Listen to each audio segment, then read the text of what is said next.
രണ്ടാമത്തെ എക്സ്കവേറ്റർ ഉപയോഗിച്ച് മറുഭാഗത്തു നിന്നുകൂടി ഈ മരങ്ങളൊക്കെ ഒന്ന് ഒഴുക്കി വിട്ടാലേ അടിയൊഴുക്ക് ക്രമീകരിക്കാൻ കഴിയുകയുള്ളൂ. അതുകൊണ്ട് രണ്ട് ഭാഗത്തു നിന്നും പുഴയുടെ അടിത്തട്ട് വൃത്തിയാക്കി അവിടെയുള്ള അടിഞ്ഞുകൂടി കിടക്കുന്നതൊക്കെ നീക്കി വിടുകയാണോ? തീർച്ചയായിട്ടും രണ്ടാമത്തെ എക്സ്കവേറ്റർ ഇതുവരെ പ്രവർത്തന സജ്ജമായിട്ടില്ല. പക്ഷേ നിലവിലുള്ള എക്സ്കവേറ്റർ ഉപയോഗിച്ച് അത്തരത്തിലുള്ള പ്രവർത്തനങ്ങളാണ് നടക്കുന്നത്. സ്വാഭാവികമായിട്ടും ഈ നദിയുടെ ഓരത്തുള്ള ആ ചളി ഇറക്കി വിടുന്ന പ്രവർത്തനമാണ് നടക്കുന്നത്. അതോടൊപ്പം തന്നെ താഴോട്ട് കോരിയെടുക്കുന്ന സൈഡിലേക്ക് ഇടുന്ന രീതിയും കാണുന്നുണ്ട്. കാരണം ആ മേഖലയിൽ തടസ്സം സൃഷ്ടിക്കപ്പെട്ടത് കൊണ്ട് തന്നെ നദിയുടെ ഒഴുക്ക് ബാക്കിയുള്ള മേഖലകളിലേക്ക് ശക്തിയായി കൂടാനുള്ള സാധ്യതയുണ്ട്. അതുകൊണ്ട് തന്നെയാണ് ആ മേഖലയിൽ ഇപ്പോൾ കെട്ടിക്കിടക്കുന്ന മരക്കഷ്ണങ്ങളും അതോടൊപ്പം തന്നെ മറ്റ് ചളി അടക്കമുള്ള വസ്തുക്കളും കല്ലുകളും പാറക്കെട്ടുകളും ഒക്കെ നീക്കിയെടുക്കാനുള്ള ഒരു ശ്രമം നടത്തുന്നത്. അത്തരത്തിൽ ഈ ചളികളൊക്കെ നീക്കി കഴിഞ്ഞാൽ അവിടേക്ക് ഒഴുക്ക് ക്രമപ്പെടുമെന്നാണ് ഇവർ പറയുന്നത്. അതുകൊണ്ടാണ് അത്തരത്തിലുള്ള പ്രവർത്തനം നടക്കുന്നത്. അവിടെ ഒഴുക്ക് തടസ്സപ്പെട്ടു നിൽക്കുന്ന ഒരു സാഹചര്യമാണ് നിലവിലുള്ളത്.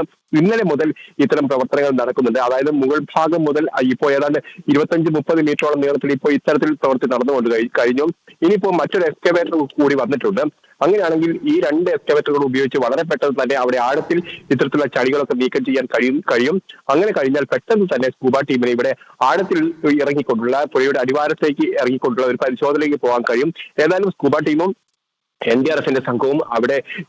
അഭിലാഷ്, നമുക്ക് നേവിയിൽ നിന്ന് ലഭിക്കുന്ന ഏറ്റവും പുതിയ വിവരം കൂടി നമുക്ക് പരിശോധിക്കാം. മുങ്ങൽ വിദഗ്ധർ സിഗ്നൽ ലഭിച്ച ഇടത്തേക്ക് എത്താൻ ശ്രമിച്ചുകൊണ്ടിരിക്കുകയാണ്. ലോറി ലൊക്കേറ്റ് ചെയ്ത ഈ ട്രക്ക് കിടക്കുന്നുവെന്ന് ലൊക്കേറ്റ് ചെയ്ത കോൺടാക്ട് പോയിന്റ് അതിലേക്ക് എത്തുകയാണ്. നോക്കൂ, എക്സ്കവേറ്ററിന്റെ ലോങ് ബൂ നമുക്ക് കാണാം. അതിന് തൊട്ടടുത്തേക്ക് അവർ എത്തുകയാണ്. ആ ദൃശ്യങ്ങളാണ് നമ്മൾ കണ്ടുകൊണ്ടിരിക്കുന്നത്. അടിയൊഴുക്ക് അവർക്ക് അവിടേക്ക് എത്താൻ പറ്റുന്ന രീതിയിലായിട്ടുണ്ട് എന്ന് വേണം കരുതാൻ. അതിനായുള്ള പരിശ്രമമാണ് അവിടെ ഇപ്പോൾ നടത്തിക്കൊണ്ടിരിക്കുന്നത്. ലോറിയുടെ ക്യാബിൻ പൊസിഷൻ കണ്ടെത്തുക, ആ ക്യാബിൻ പൊസിഷൻ അടുത്തേക്ക് ആദ്യം എത്തുക. കാരണം അർജുൻ ഉണ്ടോ അതിനുള്ളിൽ എന്നതാണ് ആദ്യം അറിയേണ്ടത്. അതിനുശേഷമാണ് ട്രക്ക് ഉയർത്തുന്നത് അടക്കമുള്ള കാര്യങ്ങളിൽ തീരുമാനമെടുക്കുക. അർജുൻ ആ ക്യാബിനുള്ളിൽ ഉറങ്ങിക്കിടക്കുമ്പോഴാണ് ഈ അപകടം സംഭവിച്ചത് എന്നതാണ് ഇതുവരെ കിട്ടുന്ന വിവരങ്ങളിൽ നിന്ന് നമുക്ക് മനസ്സിലാക്കാൻ കഴിയുന്നത്. ആ ലൊക്കേഷൻ സ്പോട്ട് ചെയ്യുകയാണ്. വീണ്ടും സോണാർ ഉപയോഗിച്ചുകൊണ്ട് ലൊക്കേഷൻ ഒന്നുകൂടി ഉറപ്പിക്കുന്നുണ്ട്. ആ പരിശോധനയും അവിടെ നടക്കുന്നത് നമുക്ക് കാണാം. ലോറിയുടെ ക്യാബിൻ, അത് ലോറി തലകുത്തരെ കിടക്കുകയാണെങ്കിൽ മുകൾ ഭാഗത്തായിരിക്കും. താഴേക്ക് കൂപ്പുകുത്തിയാണ് വീണതെങ്കിൽ താഴെ ഭാഗത്തായിരിക്കും. അത് എവിടെയാണ് എന്നുള്ളത് കൂടി ഐഡന്റിഫൈ ചെയ്യേണ്ടതുണ്ട്. അതുകൂടി പരിശോധിക്കുകയാണ്. ഇപ്പോൾ പുഴയിൽ നേവിയുടെ ടീം നിൽക്കുന്നത് നമുക്ക് കാണാം. അവരതാ ആ എക്സ്കവേറ്റർ നിൽക്കുന്ന പൊസിഷൻ, എക്സ്കവേറ്ററിന്റെ ഇപ്പോൾ മണ്ണെടുത്ത് നീക്കുന്ന പ്രദേശം എന്ന് പറയുന്നത് ഈ കോൺടാക്ട് 1-ന് 20 മീറ്റർ ഇപ്പുറമാണ്. ആ 20 മീറ്റർ ഇപ്പുറത്തു നിന്നുള്ള മണ്ണ് നീക്കിക്കൊണ്ട് അതുവഴിയുള്ള ഒഴുക്ക് സുഗമമാക്കുകയാണ്. നേരത്തേതിനേക്കാൾ സുഗമമായി ഇപ്പോൾ പുഴ ഒഴുകുന്നത് നമുക്ക് ആ ഭാഗത്തും കാണാം. എക്സ്കവേറ്റർ ഉപയോഗിച്ചുകൊണ്ട് ഇന്നലെ മുതൽ തന്നെ ചാലുകൾ കീറുന്നുണ്ടായിരുന്നു, മണ്ണ് നീക്കി കൊടുക്കുന്നുണ്ടായിരുന്നു. മണ്ണിൽ പുതഞ്ഞു കിടക്കുന്ന മരക്കഷണങ്ങൾ പുഴയിലേക്ക് ഒഴുക്കി വിടുന്നുണ്ടായിരുന്നു. നിർണായകമായ സാഹചര്യമാണ്. നമുക്ക് ഇപ്പോൾ വ്യക്തമാകുന്ന വിവരം ഓക്സിജനുമായി പുഴയിലേക്ക് എത്തിക്കഴിഞ്ഞിരിക്കുന്നു. അടിയൊഴുക്ക് പരിശോധിച്ചുകൊണ്ട് ഡൈവ് ചെയ്യുന്നതിനായി അവർ തയ്യാറെടുക്കുകയാണ്. സ്കൂബ സംഘം ഇപ്പോൾ കോൺടാക്ട് 1-ലേക്ക് എത്തിയിരിക്കുന്നു. കോൺടാക്ട് 1-ൽ നിന്നുള്ള ഏറ്റവും പുതിയ ദൃശ്യങ്ങളാണ് പ്രേക്ഷകർ കാണുന്നത്. ഷിരൂരിൽ നിന്നുള്ള ഏറ്റവും പുതിയ വിവരങ്ങളാണ് നമ്മളിപ്പോൾ പങ്കുവെച്ചുകൊണ്ടിരിക്കുന്നത്. സ്കൂബ ടീമിന് അവിടേക്ക് അടിയൊഴുക്ക് മൂലം എത്തിച്ചേരാൻ കഴിഞ്ഞിരുന്നില്ല. അവർ പുഴയിൽ തുടരുകയായിരുന്നു. ഇപ്പോൾ അവർ കോൺടാക്ട് പോയിന്റിന്റെ അപ്പുറവും ഇപ്പുറവുമായി നിൽക്കുകയാണ്. ദീപക് മലയമ നമുക്കൊപ്പം തത്സമയമുണ്ട്. ദീപക്, ഇപ്പോൾ മഴ മാറി നിൽക്കുകയാണ്, കുറച്ചൊക്കെ വെയിലുണ്ടെന്ന് തോന്നുന്നു ദൃശ്യങ്ങൾ കണ്ടിട്ട്. ഇപ്പോൾ അവിടെ സ്കൂബ ടീമിന് ഈ കോൺടാക്ട് ഐഡന്റിഫൈ ചെയ്ത ഭാഗത്തേക്ക് എക്സ്കവേറ്റർ ഉപയോഗിച്ചുകൊണ്ട് പുഴയിലെ തടസ്സം നീക്കുന്ന ഭാഗത്തേക്ക് എത്താൻ കഴിഞ്ഞിരിക്കുകയാണ്. പൊസിഷൻ എടുക്കുകയല്ലേ അവർ?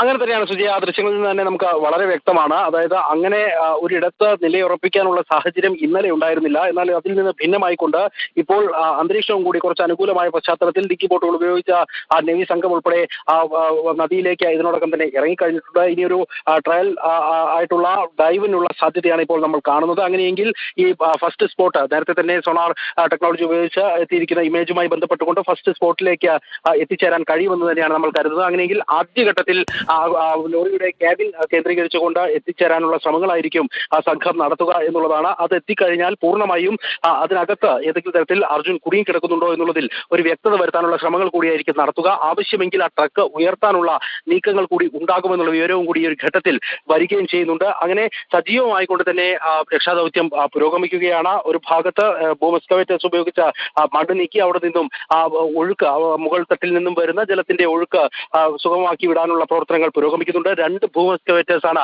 ഒരേ സമയം അവിടെ പ്രവർത്തനത്തിന് വേണ്ടി സജ്ജമായിരിക്കുന്നത്. ഒപ്പം തന്നെ നദിയിലേക്ക് ഇറങ്ങിക്കൊണ്ട് NDRFന്റെയും നേവിയുടെയും ഒക്കെ സംഘങ്ങൾ കൃത്യമായ സ്ഥലത്തേക്ക് ലൊക്കേഷനിലേക്ക് എത്തുന്ന കാഴ്ച കൂടി നമുക്ക് കാണാൻ സാധിക്കുന്നുണ്ട്. വളരെ തെളിമയുള്ള ദൃശ്യങ്ങൾ തന്നെ ഇപ്പോൾ ലഭ്യമാക്കാൻ സാധിക്കുന്നുണ്ട്. കാരണം മഴയുടെ അളവ് ഇപ്പോൾ വളരെ കുറഞ്ഞിരിക്കുന്നു. നേർത്ത മഴ ചില ഘട്ടങ്ങളിൽ വന്നു പോകുന്നത് ഒഴിച്ചു നിർത്തിയാൽ മറ്റ് മോശമായ ഒരു അന്തരീക്ഷം ഇപ്പോഴില്ല എന്നുള്ളതാണ്. ഇതേ അന്തരീക്ഷ നില അല്പസമയവും കൂടി തുടർന്ന് കിട്ടിയാൽ കുറച്ചുകൂടി ഗുണകരമാകുന്ന രീതിയിൽ ഇടപെടലുകൾ നടത്താൻ നേവി സംഘത്തിന് സാധിക്കുമെന്ന കാര്യത്തിലും തർക്കമില്ല. അവിടെ ഇപ്പോൾ ദൃശ്യങ്ങളിൽ തന്നെ നമുക്ക് കാണാൻ സാധിക്കും. ആ ബൂം എക്സ്കവേറ്റേഴ്സിന്റെ ബക്കറ്റ് അങ്ങ് വെള്ളത്തിൽ വന്ന് മുട്ടി നിൽക്കുന്ന കാഴ്ച നമുക്ക് കാണാൻ സാധിക്കും. ആ മേഖലയിലേക്കാണ് കൂടുതലായി പ്രവർത്തനങ്ങൾ കേന്ദ്രീകരിക്കാനുള്ള നീക്കങ്ങൾ നടന്നുകൊണ്ടിരിക്കുന്നത്. അവിടെ മണ്ണ് നീക്കുന്ന അടക്കമുള്ള ദൃശ്യങ്ങൾ കൂടി പ്രേക്ഷകർക്ക് ഈ ഒരു ഘട്ടത്തിൽ കാണാനും സാധിക്കുന്നുണ്ട്. സ്കൂബ ടീമിന്റെ ഏറ്റവും വൈദഗ്ധ്യം നേടിയ അംഗങ്ങൾ തന്നെയാണ് ഇപ്പോൾ ഈ ഗംഗാവാലിയിലേക്ക് ഇറങ്ങിയിരിക്കുന്നത്. കുത്തി ഒലിച്ചൊഴുകിക്കൊണ്ടിരുന്ന ഗംഗാവലി ഇപ്പോൾ അതിന്റെ ഒരു സ്വാഭാവികതയിലേക്ക് എത്തുന്നു എന്നുള്ളതാണ് നമ്മൾ അനുമാനിക്കുന്നത്. നേരത്തെ സീറോ വിസിബിലിറ്റി എന്നുള്ളതായിരുന്നു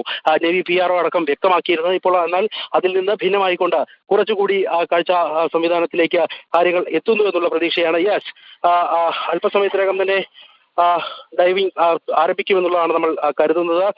അങ്ങനെയെങ്കിൽ ആ ഡൈവിംഗ് ആരംഭിച്ചു കഴിഞ്ഞാൽ കൃത്യമായി ആ ക്യാബിന്റെ അടുത്തേക്ക് എത്താൻ കഴിയുമെന്ന് കൂടി കരുതുന്നു. അടിയൊഴുക്ക് എത്രത്തോളം ശക്തമാണെന്നുള്ളത് സംബന്ധിച്ച വ്യക്തത നമ്മളെ സംബന്ധിച്ചില്ല. ഈ ഒരു നാവികരെ സംബന്ധിച്ച് അവർക്ക് അടിത്തട്ടിലേക്ക് പോകാൻ ഉതകുന്ന സാഹചര്യം ഉണ്ടോ എന്നുള്ളത് കൂടി അറിയേണ്ടതുണ്ട്. അവിടെയുള്ള ആ ലൊക്കേഷനിലുള്ള പൂർണ്ണമായ ദൃശ്യങ്ങൾ ഇപ്പോൾ പ്രേക്ഷകർക്ക് വേണ്ടി നമ്മൾ എത്തിച്ചുകൊണ്ടേയിരിക്കുന്നു. അവിടെ നമുക്ക് കാണാം മേജർ ഇന്ദ്രപാലിന്റെ നേതൃത്വത്തിലുള്ള സംഘത്തിന് അവരുടെ പ്രവർത്തനങ്ങൾ ഡ്രോൺ പരിശോധനകളൊക്കെ ഏകോപിപ്പിക്കാനുള്ള ഷെഡുകൾ ഉൾപ്പെടെ ക്രമീകരിക്കുന്ന നടപടിക്രമങ്ങൾ പൂർണ്ണമായും പൂർത്തിയാക്കി കഴിഞ്ഞിട്ടുണ്ട്. ഗംഗാവലി കഴിഞ്ഞ ദിവസങ്ങളിലൊക്കെ ഉണ്ടായിരുന്നതിൽ നിന്ന് ഭിന്നമായിക്കൊണ്ട് അതിന്റെ നിറത്തിലടക്കം വ്യത്യാസം വന്നിട്ടുണ്ട്. കഴിഞ്ഞ ദിവസമൊക്കെ ചുവന്ന കളറിലേക്ക് മാറി ഒഴുകുന്ന ഗംഗാവലിയെയാണ് നമ്മൾ കണ്ടത്. അത്രത്തോളം കുതിച്ചൊഴുകുന്ന നദിയെയാണ് നമ്മൾ കണ്ടത്. അതിന്റെ പടിത്തട്ടിലേക്ക് ആഴ്ന്നിറങ്ങാൻ കഴിയാത്ത രീതിയിൽ പിൻവാങ്ങുന്ന നേവി സംഘത്തെ ഇന്നലെ വൈകിട്ടൊക്കെ നമ്മൾ കാണേണ്ടി വന്നു. എന്നാൽ ഇന്ന് നിശ്ചയദാർഢ്യത്തോടു കൂടി കൂടുതൽ കരുത്തോടു കൂടി തന്നെ ആ മേഖലയിലേക്ക്, അതായത് ഈ ലോറി കണ്ടെത്തിയിരിക്കുന്ന സ്പോട്ടിലേക്ക് പോകാൻ കഴിയുമെന്നുള്ള പ്രതീക്ഷ തന്നെ നേവി സംഘം പൂർണ്ണമായും പങ്കുവെക്കുകയും ചെയ്യുന്നുണ്ട്. ഒരു വശത്ത് ബൂം എക്സ്കവേറ്റേഴ്സ് ഉപയോഗിച്ചുള്ള മണ്ണുമാറ്റൽ പുരോഗമിച്ചുകൊണ്ടേയിരിക്കുകയാണ്.